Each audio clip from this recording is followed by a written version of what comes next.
आप देख रहे हैं देश लाइव, देश की आवाज। आदाब, नमस्कार, सत श्री अकाल। मैं सहल कुरैशी, देश लाइव में आपका स्वागत है। जब जब चुनाव करीब आते हैं तब तब या तो मुसलमान मारा जाता है या मुसलमानों का हक मारा जाता है हिंदू वोटों को अपने फेवर में करने के लिए।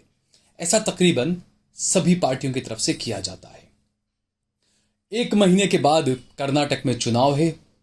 मौजूदा वक्त में वहां पर बीजेपी की सरकार है, लेकिन चुनाव से पहले राज्य के हिंदू वोटरों को खुश करने के लिए बीजेपी सरकार ने ओबीसी मुसलमानों को मिलने वाला 4% का जो आरक्षण है, जो रिजर्वेशन है, वो खत्म कर दिया है। और सिर्फ खत्म ही नहीं किया। एक तो ये होता है कि आप खत्म करें तो सभी का खत्म करें, लेकिन एक ये होता है कि आपने मुसलमानों का खत्म किया 4% का रिजर्वेशन आरक्षण, और उस 4% आरक्षण को उसके बाद में, मुसलमानों के खत्म करने के बाद में, उसे वोक्कालिंगा और लिंगायत समुदाय में तकसीम कर दिया गया, दे दिया गया। दोनों जगह 2-2% दे दिया गया। यानी ओबीसी मुसलमानों के हाथ में अब मोदी जी का जो घंटा बज रहा है विदेश में, माफ कीजिएगा, जो डंका बज रहा है विदेशों में, हाँ वही, तो वो अब दे दिया गया है मुसलमानों के हाथों में। इसके पीछे का गणित आप समझिए कि चुनाव एक महीने बाद है, माहौल पूरा खराब करने की कोशिश की जा रही है, क्योंकि जब भी चुनाव होते हैं राज्यों में या लोकसभा के, तो बीजेपी के पास में हिंदुत्व के अलावा कोई मुद्दा नहीं होता। या तो मुसलमानों के मकानों पर बुलडोजर चलाओ, या मुसलमानों का आरक्षण खत्म कर दो, या मुसलमानों को कहीं ना कहीं पिटाई कर दो उनकी, है ना, यही सारी चीज़ें होती है। या फिर आखिर में होता है कि जो पुलवामा जैसे हमलों का जो आरोप लगा, या फिर ये सब चीज़ें होती है। तो मुसलमानों का नरेंद्र मोदी बड़ी बड़ी बातें करते हैं, पसमानदा मुसलमानों की बात करते हैं, पसमानदा मुसलमानों को आगे लाने की बात करते हैं, और उनकी कथनी और करनी में कितना अंतर है वो कर्नाटका में देखा जा रहा है। अब क्या ये माना जाए कि जो राज्य के, कर्नाटक के जो बीजेपी के जो लोग हैं, वहाँ के जो मुख्यमंत्री हैं, क्या वो मोदी का कहना नहीं मानते हैं? क्या मोदी जी को पता ही नहीं है कि कर्नाटक में क्या हो रहा है? या फिर मोदी जी के ही इशारे पर ये सब कुछ हो रहा है? क्योंकि बातें तो बड़ी बड़ी होती है ना, देश नहीं बिकने दूंगा, उसके बाद में देश कैसा बिका वो सब ने देखा है ना। गरीब माँ का बेटा हूं मैं तो, गरीब माँ का बेटा एक दिन में 4-4 सूट बदल रहा है। तो लोगों ने देखा कि कथनी और करनी में कितना अंतर है। तो ऐसे में ये मुसलमानों का जो आरक्षण था, ओबीसी मुसलमानों का 4% का, उसे खत्म कर दिया गया और वोक्कालिंगा और लिंगायत समुदाय में उसको तकसीम कर दिया गया। आपको बता दें कि अगले महीने ही कर्नाटका में विधानसभा चुनाव हैं, और कर्नाटक सरकार ने जो वोक्कालिंगा समुदाय का जो रिजर्वेशन जो पहले था 4% का, उसे बढ़ाकर 6% कर दिया, क्योंकि मुसलमानों का जो मारा उसमें से 2% इनको दे दिया। इसके अलावा लिंगायतों का जो माफ कीजिएगा, जो कोटा था रिजर्वेशन का, आरक्षण का, वो 5% का था, जो बढ़ाकर अब 7% कर दिया गया। अब समझने की बात यहां पर यह है कि वोक्कालिंगा और लिंगायत समुदाय, ये दो समुदायों की कर्नाटक में अच्छे खासे वोटर हैं। जीत हार का पूरा इनके ऊपर पूरा रहता है कि किसी को जिताना या हराना पूरा वोक्कालिंगा और लिंगायत समुदाय के हाथ में रहता है। अब मुसलमानों को जो है क्या करना चाहिए, क्योंकि मुसलमानों से जो 4% छीना गया, और अब मुसलमानों को ईडब्ल्यूएस यानी कि जो आर्थिक तौर पर कमजोर वर्ग हैं उनमें शामिल कर लिया गया है। और इस वर्ग के अंदर अब मुसलमानों को अपने आरक्षण के लिए ब्राह्मणों से, वैश्यों से, मुदलियार से और जैन समुदाय के साथ में 10% के लिए नूरा कश्ती करनी पड़ेगी। यानी कि जो मुसलमान हैं उन्हें 10% अपने रिजर्वेशन के लिए ब्राह्मण समुदाय, वैश्य समुदाय, मुदलियार समुदाय और जैन समुदाय के बीच में नूरा कुश्ती करनी पड़ेगी। वहां पर झगड़ा करना पड़ेगा अपने हक को लेने के लिए। जबकि डिस्क्रिमिनेशन किस तरह का होता है नौकरियों में और हर चीजों में, वो सभी ने देखा, वो सब देख भी रहे हैं। अब सवाल ये उठता है कि आखिरकार सुप्रीम कोर्ट ने रिजर्वेशन को लेकर, आरक्षण को लेकर एक गाइडलाइन, एक सीमा तय की है कि 50% से ज्यादा रिजर्वेशन नहीं होना चाहिए। लेकिन बीजेपी शायद खुद को सुप्रीम कोर्ट से ज्यादा ऊपर मानने लगी है। क्योंकि कर्नाटका के अंदर जो चीजें की गई है, यहां पर जो सुप्रीम कोर्ट की जो सीमा है 50% आरक्षण की, रिजर्वेशन की, उसको तोड़कर कर्नाटक की बीजेपी की सरकार ने 56% रिजर्वेशन कर दिया है। यानी 50% सुप्रीम कोर्ट कहता है कि आप ज्यादा से ज्यादा 50% रिजर्वेशन दे सकते हैं, लेकिन कर्नाटक की सरकार ने इसे 56% कर दिया। 56% लोगों को रिजर्वेशन मिलेगा, जो अभी नया शुरू किया।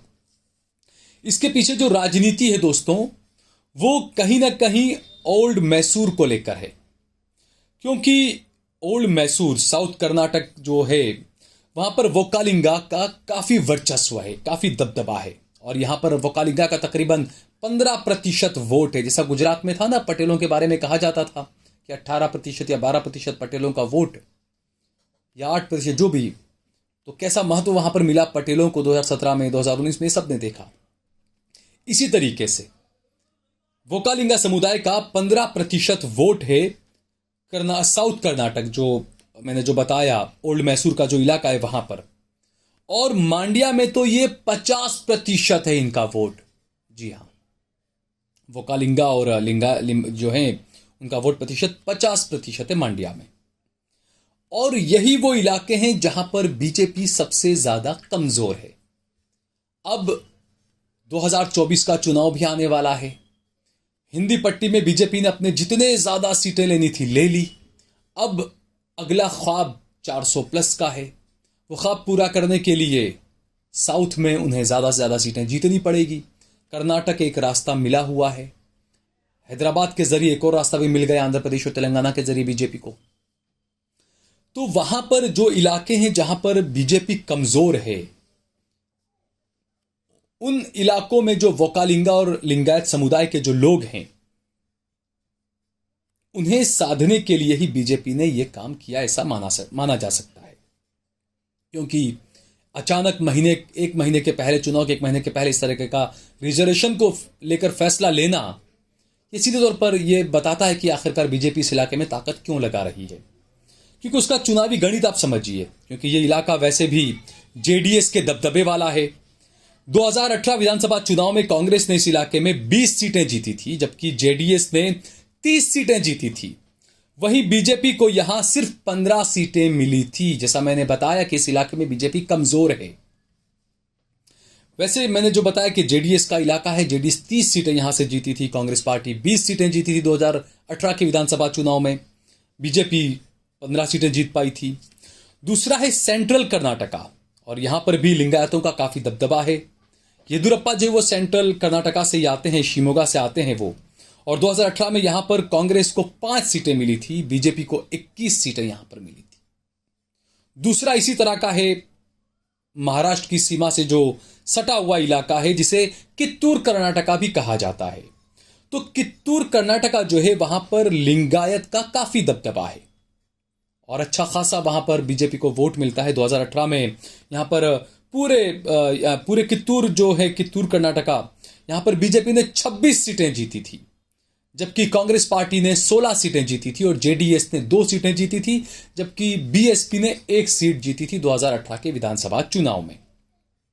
कुल मिलाकर 2018 का जो विधानसभा चुनाव था, कांग्रेस की सरकार थी पहले, और उसके बाद 2018 का जो चुनाव हुआ विधानसभा का, तो सबसे बड़ी पार्टी बनकर उभरी बीजेपी सीटों के लिहाज से।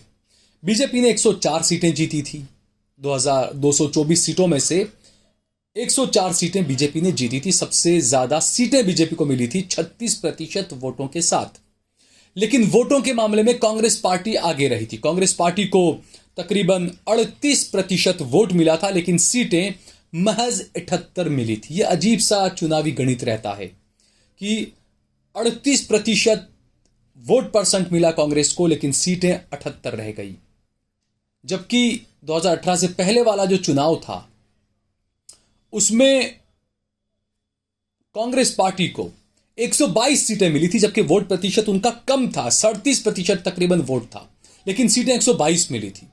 और 2018 में वोट प्रतिशत तो बढ़ा, लेकिन कांग्रेस पार्टी की सीटें कम हो गई और बीजेपी 104 सीटें जीत पाई।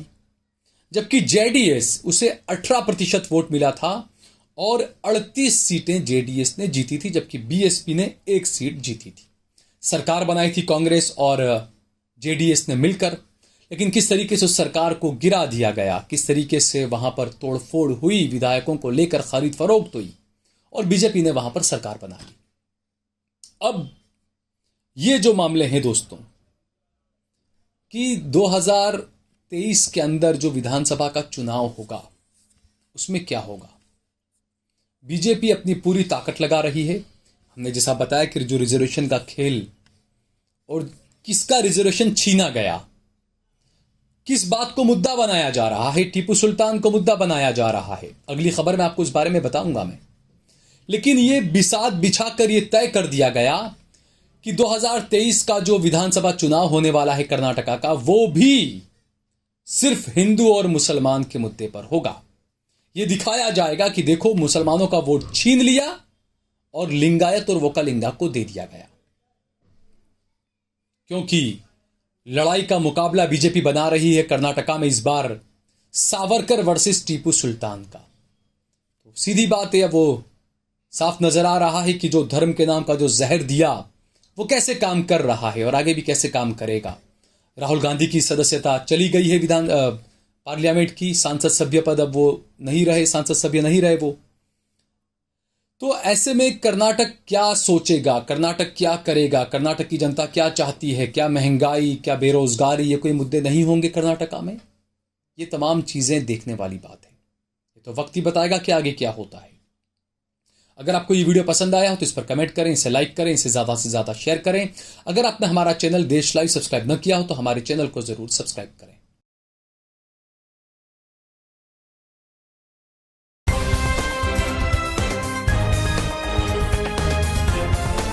देश और दुनिया की तमाम छोटी और बड़ी खबरों के लिए हमारे चैनल को सब्सक्राइब करना न भूलें और बेल का बटन जरूर दबाएं।